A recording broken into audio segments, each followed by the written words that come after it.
Eu quero que vocês prestem atenção que tem duas coisas muito importantes para a gente hoje tirar desse evangelho e para que a gente possa refletir também durante a semana toda.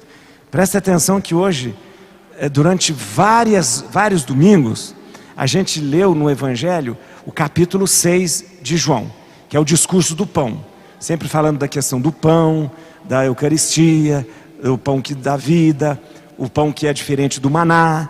Aquele maná que foi dado lá no deserto, ele não deu vida para as pessoas, porque as pessoas morreram, mas o pão que é dado por Jesus é o pão verdadeiro descido do céu. E hoje termina o capítulo 6 de João, termina o capítulo 6. Veja só, como que Jesus começa: isso vos escandaliza? As pessoas ficaram escandalizadas por alguma coisa que Jesus disse. O que Jesus disse? Jesus disse assim: quem não comer o meu corpo, quem não beber o meu sangue, não vai ter vida. E aí o pessoal falou: opa, mas aí está demais. Presta atenção. Para o judeu, o sangue, você nunca pode comer sangue. Nunca pode comer sangue, né? Tanto é que o animal, para você abater o animal em que você depois vai usar para comer, você tem que tirar todo o sangue, né? E o sangue é tido para o judeu como vida. Aliás, você não pode nem comer o animal onde você abateu. Por exemplo, se o sangue foi derramado aqui, o sangue tem que ser coberto com a terra, aquela coisa toda. Isso tudo está escrito no Levítico. E aí você leva o animal para outro lugar para comer, porque o sangue é precioso, né? Então o sangue... Então quando Jesus fala assim: quem não comer a minha carne, que eu não beber o meu sangue, e aí isso para eles falam: não, mas isso está difícil, essa palavra é muito dura de escutar. E aí então Jesus começa a mostrar e explicar para ele. E aí eu disse que são duas coisas que a gente precisa fazer, entender nesse evangelho. Assim, a primeira coisa é a questão da Eucaristia. Eles falam: essa palavra é dura. Jesus fala para eles: vocês estão escandalizados com isso? Vocês estão escandalizados? Isso não é nada. E existem muitas outras coisas que vocês ainda vão ficar escandalizados. Vocês vão ver quando de repente eu subi para o céu, subi de onde eu vim, mostrando que Ele é que veio do céu. E aí Jesus diz o seguinte: está com mimimi? Vai embora. Jesus não tem meias palavras não. Está com frescura? Vai embora. Não vai fazer diferença não. Vai embora. Eu não estou incomodado com isso. O que eu preciso é de gente que assuma comigo. Mas aí eu volto aqui. Duas coisas. Primeira coisa, é muito claro que este capítulo 6 de João fala para nós da grande verdade que nós celebramos, da Eucaristia. E quando Jesus fala: quem comer a minha carne e beber o meu sangue vai ter a vida, Jesus está dizendo: é sim, a minha carne e o meu sangue. Claro que não é de uma forma cruenta, e nem é de uma forma simbólica, não é simbolismo isso. É de uma forma verdadeira. O pão que eu vou dar para vocês é minha carne, e o meu sangue é pão transformado em corpo e sangue de Jesus. Jesus não fala isso de maneira simbólica, não é. Ele diz: a minha carne é verdadeira comida, o meu sangue é verdadeira bebida. Mas como nós vamos obter, como nós vamos conseguir, como nós vamos comer essa carne e esse sangue? Não é uma maneira canibal, antropofágica, não é isso. Jesus está dizendo: cada vez que vocês celebrarem, cada vez que naquele altar for apresentado o pão e o vinho, aquilo vai ser transformado em corpo e sangue. Mas então é um símbolo? Não. Aí eu vou te falar para vocês, você que é católico, olha a grande diferença. Os protestantes dizem que isso é um símbolo, e nós falamos há 2000 anos a partir daquilo que o Evangelho nos diz, Isso é verdadeiramente comida, isso é verdadeiramente bebida, isso é meu corpo, isso é meu sangue. Jesus deixa muito claro hoje nesse evangelho. E eu quero que vocês entendam. Quando aqueles que se separaram da igreja, Zwinglio, Lutero, Calvino, introduziram uma doutrina nova, rompendo com a igreja, uma das coisas justamente que se colocou como diferente, é dizer que a Eucaristia é um símbolo. Que o pão e o vinho é como se fosse a carne e o sangue de Cristo. Não é, para nós católicos não é, como se fosse, é. No momento da celebração eu digo, isto é o meu corpo. Não digo, isto parece, simboliza o meu corpo. Isto é. Quando a gente estuda português, você sabe que o verbo ser é um verbo de ligação. O verbo de ligação não tem outra interpretação. Você sabe que na gramática a gente entende isso. O verbo de ligação não dá margens à interpretação. Isto é o meu corpo. Isto é o meu sangue. E é isso que Jesus fala. É isso que Jesus fala. Então a diferença muito grande que a gente precisa entender isso. Aqueles que de repente se separaram da igreja falaram, não, a gente pode até celebrar aí, os protestantes celebram o chamado Santa Ceia, pega o vinho e o coisa, como se fosse uma representação. Para nós não. A Eucaristia não é um teatro. O que nós celebramos no domingo não é um teatro. Isso aqui é fazer aquilo que Jesus mandou. Fazer isto, lembrando de mim, todas as vezes que vocês fizerem isso, eu estarei no meio de vocês. E Jesus hoje no Evangelho diz, mais uma vez, tem que comer o meu corpo, tem que beber o meu sangue. E vai beber através disso, da Eucaristia. E é isso que nós celebramos. Por isso nós falamos, nós não podemos ficar sem a Eucaristia. Nós não podemos ficar sem o corpo e o sangue de Cristo. Não podemos. Porque Jesus falou, quem come a minha carne, quem bebe o meu sangue, permanece, tem vida. E se eu não como a carne dele, se eu não bebo o sangue dele, eu não tenho vida. Ah, mas como que acontece isso? É um milagre? É um milagre.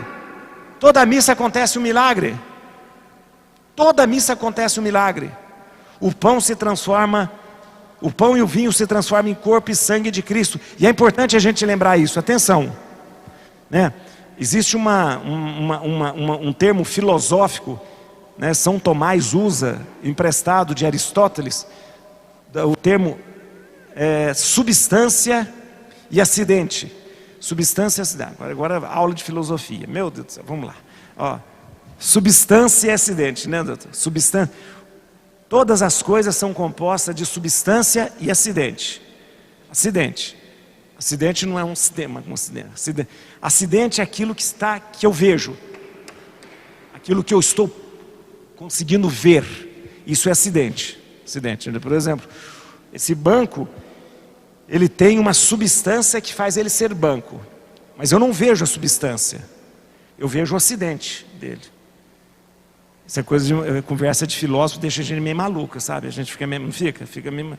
É igual eu quando assisto aquele filme Matrix, eu fico doido de tudo, depois eu termino doido quando eu assisto aquele filme, né? Não gosto de assistir aquele filme de jeito nenhum. Aí, isso então, ó, todas as coisas são compostas de substância e acidente, diziam os filósofos, de Aristóteles. Então, por exemplo, eu vejo você, eu estou vendo o acidente. O que está por fora, mas não vejo o físico. É verdade, eu acho que a palavra é o físico. Não vejo a substância que faz você ser você. O pão e o vinho que nós vemos ali o acidente dele. Estou vendo ali pão que é branquinho, que é de trigo, e aquilo é o acidente. Mas a substância eu não consigo perceber.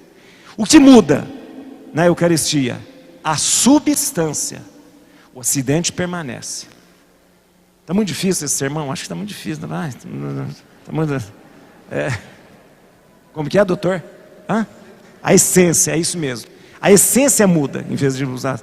A essência muda. Por isso que o termo usado é transubstanciação.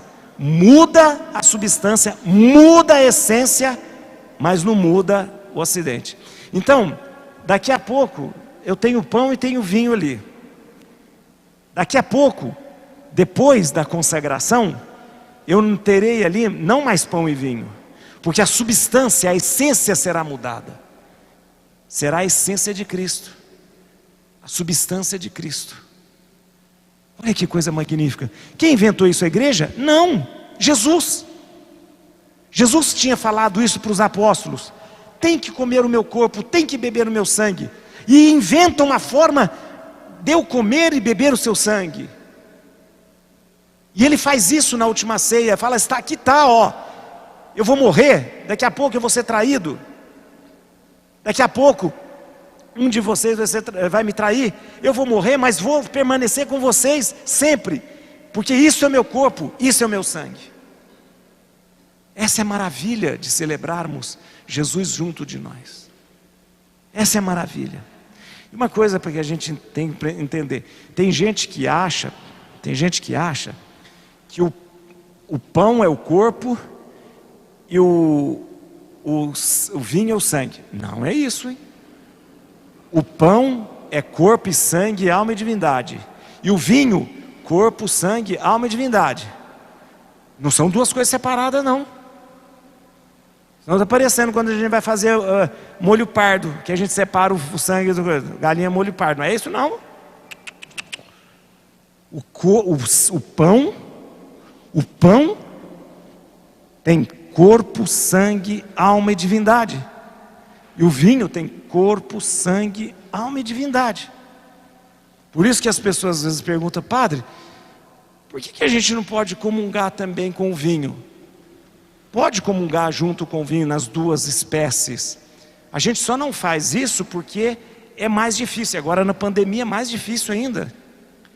Mas quando eu comungo do pão, eu estou recebendo corpo, sangue, alma e divindade de Cristo. Eu estou recebendo o Cristo completo na minha vida. Na minha vida. Então não é necessário comungar nas duas espécies. E talvez se você recebesse somente o vinho consagrado, transubstanciado, você estaria recebendo corpo, sangue, alma e divindade. É isso que mantém a igreja viva. É isso que mantém a igreja de pé. É a Eucaristia. Por isso tudo na vida da gente, na vida do católico, gira em torno da missa. Vocês já perceberam? Tudo gira em torno disso aqui, ó, dessa celebração. Tudo. Porque qual a celebração mais importante? A missa. Qual o momento mais importante da nossa semana? A missa. Isso é o mais importante. Porque é Jesus me alimentando. E a outra coisa, eu já vou terminar. A outra coisa é quando Jesus fala o seguinte: olha, vocês estão achando muito isso tudo que eu estou dizendo para vocês difícil? Vai embora. Vai embora. Quem quiser pode ir embora. E aí Jesus está falando não só em relação à Eucaristia, mas Jesus está falando em relação ao seu Evangelho, aquilo que ele apresenta. É assim. Não existe seguir Jesus à la carte. Eu quero seguir isso, não quero isso. Eu quero isso, não. O Evangelho é apresentado como um todo. Está difícil, não quero? Eu não quero isso? Pode ir embora. Pode ir embora. E é isso importante a gente pensar. A igreja não está preocupada com números, porque eu já disse, a igreja não é um clube. Não é um clube que a gente precisa de sócios. Nós não somos um clube. A igreja precisa de gente comprometida com o Evangelho. Gente como vocês, que se compromete com a verdade, com a justiça, com o amor. E não assim, eu quero, eu não aguento, a igreja tem umas coisas que eu não gosto. Não gosto, vai embora. Jesus falou.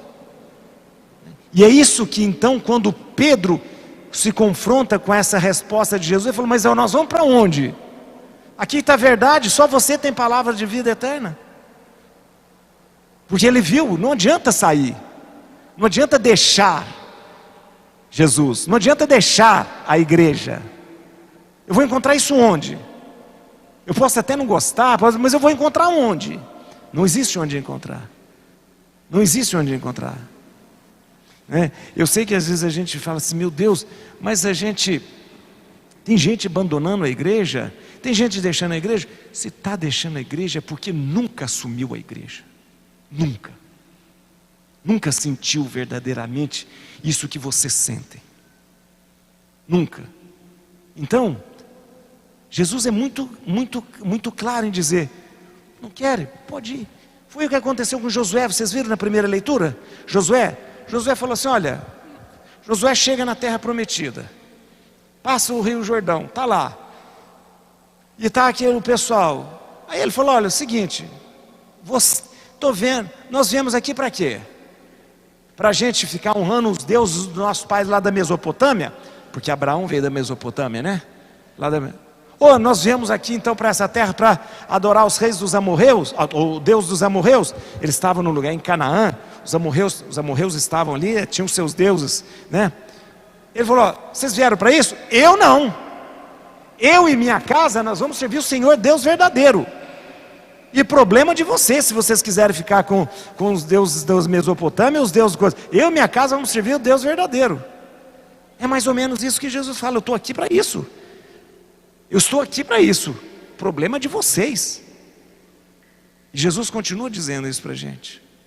Eu te apresento a Eucaristia, eu te apresento a minha vida, eu te dou a minha carne, eu te dou o meu sangue. O que vocês vão fazer com isso? O que vocês vão fazer com isso? Quer ir embora? Quer servir a outras coisas? Sirva, eu estarei sempre aqui. Mas se a gente possa diante disso, como Pedro dizer, depois de ter experimentado o Senhor na sua vida, na Eucaristia, depois de ter experimentado o Senhor e o seu amor, a gente ter coragem de dizer, Senhor, para onde eu vou? Para onde eu vou? Só Tu tem palavras de vida eterna.